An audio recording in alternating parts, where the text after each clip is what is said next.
Olá pessoal, tudo bem? Eu sou a professora Isabela e hoje nós vamos falar sobre um dos sistemas mais importantes do corpo humano, o sistema circulatório. Nessa aula nós vamos descrever as características e os principais componentes do sangue, explicando a origem das células sanguíneas. Vamos analisar as diferenças funcionais e estruturais dos vasos sanguíneos, descrever a localização e as estruturas anatômicas do coração, delinear o fluxo sanguíneo pelas câmaras cardíacas e também pela circulação sistêmica e pulmonar, explicar o sistema de condução do coração e os eventos elétricos de um eletrocardiograma normal, e por último nós vamos abordar os componentes e as funções do sistema linfático. O sistema circulatório é um sistema fechado, constituído pelo coração, vasos sanguíneos e o sangue. E ele é considerado um dos mais importantes porque ele tem a função básica de levar nutrientes e oxigênio às células e delas carregar o produto do seu metabolismo até os órgãos que vão utilizá-los ou eliminá-los. E antes de falarmos sobre todas as estruturas desse sistema, nós vamos entender o que circula ali dentro. Então, o sangue ele é um tecido conjuntivo líquido que consiste em células circundadas por uma matriz extracelular líquida chamada de plasma sanguíneo. Dentre as funções do sangue, nós podemos citar o transporte, não só de oxigênio e nutrientes, como também o de hormônios produzidos pelas glândulas endócrinas. A propriedade de regulação está relacionada à homeostasia dos líquidos corporais e o sangue também regula o pH e a temperatura corporal. A função de proteção está relacionada ao processo de coagulação, evitando assim perdas excessivas de sangue, e ele também aporta diversas células do sistema imune.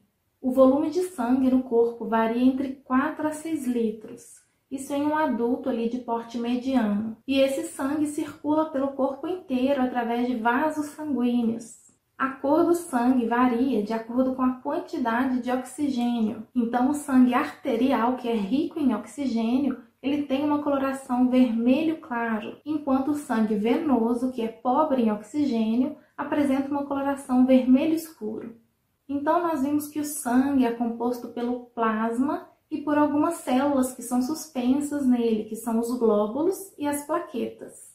Em relação aos glóbulos, eles são denominados em vermelhos, que são as hemácias ou eritrócitos, e os glóbulos brancos, que são os leucócitos, e inclui os monócitos, os linfócitos, os neutrófilos, os eosinófilos e os basófilos. E cada uma dessas células possui seus mecanismos próprios de defesa do organismo. Em relação ao volume desses componentes no sangue, aproximadamente 60% é constituído pelo plasma. E em relação às células, 99% são glóbulos vermelhos e apenas 1% seriam os glóbulos brancos.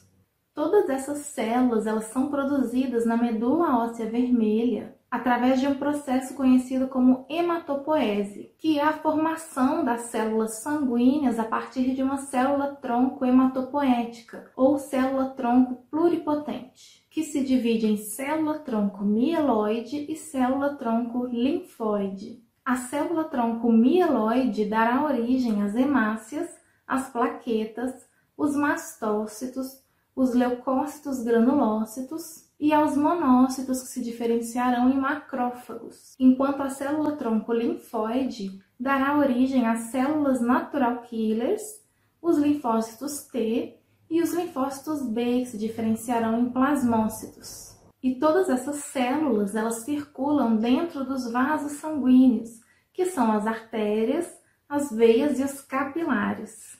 O sistema arterial é um conjunto de vasos que partem do coração em direção aos tecidos, levando ali um sangue rico em oxigênio. Já o sistema venoso é um conjunto de vasos que partem dos tecidos em direção ao coração e carregam o sangue rico em gás carbônico. E a união das artérias de menor calibre, que são as arteríolas, com as veias de menor calibre, que são as vênulas, se formam ali os capilares. Então, o sistema circulatório ele funciona de uma forma totalmente interligada, assim como está sendo mostrado nesse vídeo aqui ao lado. E ele é um sistema fechado que abrange todo o organismo. Então, nós temos o sistema arterial, que está sendo representado aqui em vermelho, o sistema venoso, que está sendo representado em azul, e também os capilares sanguíneos. As artérias são os vasos que levam o sangue do coração aos tecidos, e as veias levam dos tecidos ao coração. Então, as artérias são os vasos que saem do coração e as veias são os que chegam ao coração. E quando nós analisamos em um nível bem a fundo ali, um nível microscópico, nós conseguimos observar a passagem do sangue através dos capilares e nesse momento estará acontecendo as trocas gasosas entre o oxigênio e o dióxido de carbono. Quando nós pegamos para analisar a estrutura dos vasos sanguíneos, é notável ali algumas diferenças. Então, os capilares, eles são formados somente pelo endotélio, junto com a membrana basal, e isso facilita a passagem dos gases e dos nutrientes. Já nas artérias e nas veias, essas camadas são divididas em túnicas, sendo a túnica íntima constituída pelo endotélio e a membrana basal, a túnica média, que consiste no músculo liso, assim como as suas lâminas elásticas, e a túnica externa, que é composta por fibras elásticas e colágenas. E em relação às diferenças entre uma artéria e uma veia, a mais notável aqui é que a veia ela possui ali algumas válvulas que facilitam no impulsionamento desse fluxo antigravitacional, já que as veias partem dos tecidos em direção ao coração. E nas artérias nós temos essa musculatura lisa muito mais espessa, o que confere a ela essa capacidade pulsátil. E essa musculatura lisa é o que contribui para a vasodilatação e a vasoconstrição. E ainda para facilitar esse fluxo antigravitacional das veias, além das válvulas, elas contam com uma bomba muscular formada pelos músculos da panturrilha, que comprimem as veias, forçando esse impulso de sangue ao coração. E falando nele, ele é um órgão que se localiza na região do mediastino, posteriormente ao osso externo, e em seus lados ali nós temos os pulmões e as pleuras, e ele repousa sobre o músculo diafragma.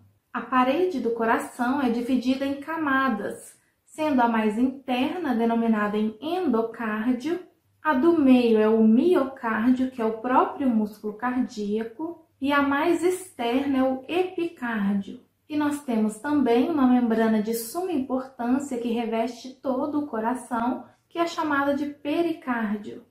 O coração é dividido em câmaras, sendo o átrio direito e o átrio esquerdo as partes superiores, e eles são divididos pelo septo interatrial. As partes inferiores são os ventrículos direito e esquerdo, e eles são divididos pelo septo interventricular. E entre os átrios e os ventrículos, nós temos o septo atrioventricular. E nas entradas e saídas dessas câmaras, nós temos as válvulas cardíacas, que asseguram o fluxo unidirecional do sangue ao possibilitarem a passagem dele e logo em seguida elas se fecham para impedir o seu refluxo. E elas são divididas em válvulas atrioventriculares e válvulas semilunares.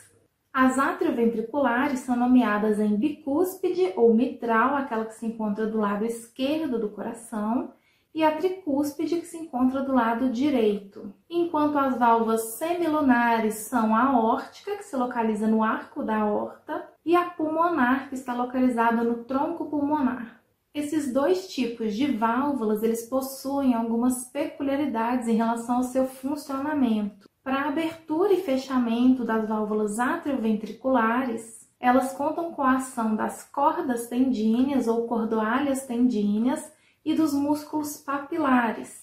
Então, no momento em que esse músculo encontra-se relaxado, as cordas tendíneas ficam frouxas ali para baixo e essa válvula está aberta. Agora, quando esse músculo papilar encontra-se contraído, ele tensiona essas cordoalhas tendíneas, proporcionando ali o fechamento dessa válvula. E já as válvulas semilunares, elas não têm nenhum músculo que garante ali a abertura e o fechamento. Então, elas se abrem e se fecham de acordo com a pressão sanguínea exercida ali naquele local. E nessas imagens, nós conseguimos ver um posicionamento melhor dessas válvulas, sendo a válvula mitral ou bicúspide aquela localizada entre o átrio esquerdo e o ventrículo esquerdo. A válvula tricúspide está entre o átrio direito e o ventrículo direito. A válvula pulmonar está bem na saída do ventrículo direito, ali no tronco pulmonar. E a válvula aórtica na saída do ventrículo esquerdo, na artéria aorta. Então, são essas válvulas que garantem que esse fluxo seja unidirecional, ou seja, que circule apenas em um sentido. E já já nós vamos conhecer todo esse caminho que o sangue percorre, cada uma dessas estruturas. Primeiramente, nós precisamos entender os movimentos que o coração faz para estar bombeando esse sangue a todo o corpo. E esses movimentos são definidos em sístole e diástole, sendo a sístole o momento em que esse miocárdio se contrai, bombeando o sangue que estava nos ventrículos para os vasos sanguíneos, tanto para a artéria aorta quanto para o tronco pulmonar. E na diástole nós temos o relaxamento desse miocárdio para que esses ventrículos possam se encher de sangue novamente. E uma coisa interessante entre esses dois movimentos é a relação entre a abertura e o fechamento dessas válvulas cardíacas, pois na sístole as válvulas semilunares, que são a aórtica e a pulmonar, precisam estar abertas, enquanto as atrioventriculares, que são a bicúspide e a tricúspide, precisam estar fechadas nesse momento para não ter nenhum refluxo de sangue do ventrículo para o átrio. Já na diástole, as válvulas atrioventriculares estão abertas para permitir essa passagem do átrio para o ventrículo e as válvulas semilunares estão fechadas para segurar esse sangue nos ventrículos e ele ser bombeado de uma única vez. Agora nós vamos conhecer cada uma dessas estruturas, bem como os vasos sanguíneos que chegam ou que saem dessa parte. Começando pelo átrio direito, onde se desembocam ali a veia cava superior, a veia cava inferior, trazendo o sangue ali de toda a circulação sistêmica. E nessa região desemboca também o seio coronário, que drena toda a musculatura cardíaca. Então, da mesma forma que nós temos as artérias coronárias, que levam o sangue oxigenado ao músculo miocárdio e leva também alguns nutrientes, o seio coronário é o que vai estar retirando dessas células os seus metabólitos, assim como o gás carbônico. O ventrículo direito, ele recebe o sangue ali vindo do átrio direito através da válvula tricúspide e durante a sístole, que é a contração ventricular, ele ejeta o sangue ali para todo o tronco pulmonar, passando pela válvula semilunar pulmonar. O tronco pulmonar, ele cruza a emergência da aorta, que é essa parte mais curvada dela, e situa-se mais posteriormente à esquerda a ela, antes de dividir-se em artérias pulmonares direita e esquerda. No átrio esquerdo desembocam as veias pulmonares, que trazem o sangue rico em oxigênio diretamente do pulmão. Essas veias pulmonares, elas são 4 e são divididas em veia pulmonar superior esquerda, veia pulmonar superior direita, veia pulmonar inferior esquerda e veia pulmonar inferior direita. O ventrículo esquerdo, ele recebe o sangue vindo do átrio esquerdo através da válvula bicúspide ou mitral e no momento da sístole, que é a contração ventricular, ele ejeta o sangue para a artéria aorta, passando ali pela válvula semilunar aórtica. Nessa imagem, nós temos a representação em um esquema de setas do sentido que o sangue circula dentro dessas câmaras cardíacas e também nos vasos sanguíneos que saem ou que entram nessas câmaras. Então, o sangue de todo o corpo chega ao átrio direito a partir da veia cava superior e inferior, e vai até o ventrículo direito, passando ali pela válvula tricúspide. Até esse momento, ele é um sangue totalmente rico em gás carbônico, em dióxido de carbono. E no momento da sístole, o ventrículo direito ejeta esse sangue, passando ali pela válvula semilunar pulmonar, passa pelo tronco pulmonar e vai para as artérias pulmonares. E este é o único momento em que nós temos um sangue venoso, rico em gás carbônico, circulando dentro de uma artéria. E esse sangue, quando ele chega no pulmão, ele sofre a hematose, que é a troca de gases. Então, ele vai deixar o dióxido de carbono e vai captar os oxigênios. E esse sangue rico em oxigênio chega até o átrio esquerdo através das veias pulmonares. E nesse momento nós temos também a troca, onde um sangue arterial está circulando dentro de uma veia. Esse sangue do átrio esquerdo passa para o ventrículo esquerdo através da válvula mitral ou bicúspide, e no momento da sístole esse ventrículo bombeia para a artéria aorta, passando pela válvula semilunar aórtica. Do arco da aorta saem 3 projeções que nós ainda vamos abordar aqui nessa videoaula, que são a artéria subclávia esquerda, a artéria carótida comum esquerda e o tronco braquiocefálico, de onde vai estar saindo a artéria carótida comum direita e a artéria subclávia direita. Nesse vídeo, nós conseguimos ver a representação do sistema cardiocirculatório e o funcionamento do coração, que possui a parte direita, onde percorre ali um sangue rico em gás carbônico, e a parte esquerda, onde tem um sangue rico em oxigênio. E o sangue se movimenta ali dentro dessa forma durante cada sístole e cada diástole. Então, só relembrando que o sangue que chega ao átrio direito é proveniente das veias cava e ele passa ao ventrículo direito através da válvula tricúspide e é bombeado para a artéria pulmonar, passando pelo tronco pulmonar e pela válvula semilunar pulmonar. O átrio esquerdo recebe um sangue rico em oxigênio provindo das veias pulmonares e ele passa ao ventrículo esquerdo através da válvula bicúspide ou mitral e durante a contração ele é bombeado para a artéria aorta, passando pela válvula semilunar aórtica. Então, quando a gente para analisar, o sangue ele passa 2 vezes pelo coração. Uma vez através da pequena circulação, que é conhecida como coração-pulmão-coração, e já a circulação sistêmica, que é conhecida como a grande circulação, ela é classificada em coração, tecidos, coração. Esse sangue, quando ele passa pela artéria aorta para ser distribuído ao corpo, logo ali na emergência da aorta, no arco da aorta, nós temos 3 projeções, que é o tronco braquiocefálico, que vai se dividir em artéria carótida comum direita e artéria subclávia direita, e dali também sai a artéria carótida comum esquerda e a artéria subclávia esquerda. As artérias carótidas, elas ainda sofrem algumas divisões em artérias carótidas externas e internas. Então, nós vimos que do arco da aorta saem as principais ramificações para irrigar a parte superior do tronco, os membros superiores e a cabeça e pescoço. As artérias subclávias, elas levam essa irrigação aos membros superiores, dando origem à artéria axilar, que se torna artéria braquial e depois ela se subdivide em artéria ulnar e radial. E na região de punho e mão, nós temos o arco profundo palmar e o arco superficial palmar. A artéria aorta, ela tem a sua parte ascendente e a sua parte descendente, que dá origem à artéria aorta abdominal. Essa artéria aorta abdominal, ela possui alguns principais ramos de irrigação aos órgãos, sendo o primeiro o tronco celíaco, a artéria hepática, que irriga o fígado, a artéria esplênica, que irriga o baço, as artérias mesentéricas superior e inferior, que irrigam o intestino, as artérias renais direita e esquerda, e também as artérias ilíacas comuns direita e esquerda.